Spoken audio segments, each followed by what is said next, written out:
The Unicron trilogy, in general, is a divisive time for Transformers. The shows were so poor in quality that it's very easy for a fan like myself to just generalize the whole era as trash. But as they say, time heals all wounds. And looking back, there really was some good that came from Armada. The comics were fun. There were some good story ideas, and some of the character designs were just plain awesome. Particularly, Armada Megatron's design. Legacy Armada Megatron turned out to be a surprise for me. I didn't think I needed this figure. I mean, let's be honest, I don't need any of these figures. But when I saw it on the store shelf and picked it up, I was overwhelmed by just how good it looked. In hand, it's even more surprising.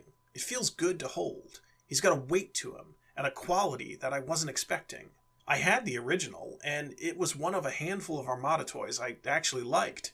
His gimmicks were plentiful, but not intrusive. The only thing he really lacked was articulation, and thankfully, his legacy successor makes up for that. Being able to pose Armada Megatron even a little bit just elevates this figure to another level. Even the subtlest positioning of the legs brings the design a sense of power that he deserves. I always loved the look of the tank cannon swung around under the hip, and having him braced to fire it just looks awesome. His color scheme is one of my favorites of all the Megatrons. A wonderful mashup of green and purple, with highlights of black and silver and orange. He's very G2-ish, and I dig it. I do have some gripes with this figure though. Two, in fact. The first is the shoulders. They are designed very much like the Legacy Laser Prime and Scourge. And I'm sorry Hasbro, but this is a very irritating design. Arms down or slightly bent, it looks fine. But when you raise them forwards, they look stunted and silly. Also, the tank treads flop around like it's their job.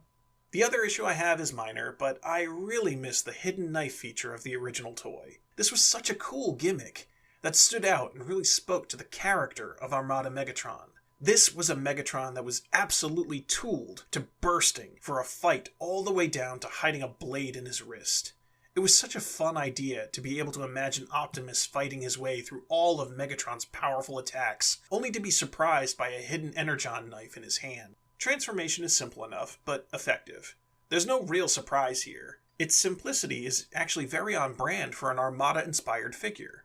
But the results are awesome, as we get this powerful-looking H-tank that looks ready to crush anything in its path.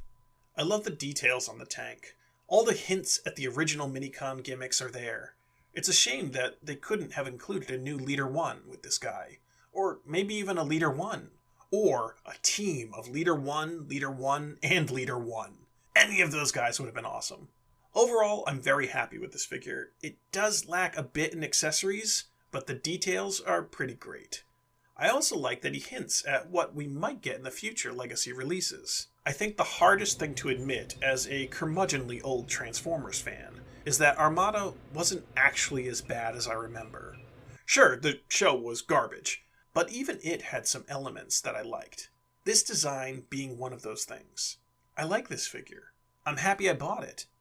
I'm even, dare I say it, looking forward to his Autobot rival later this year.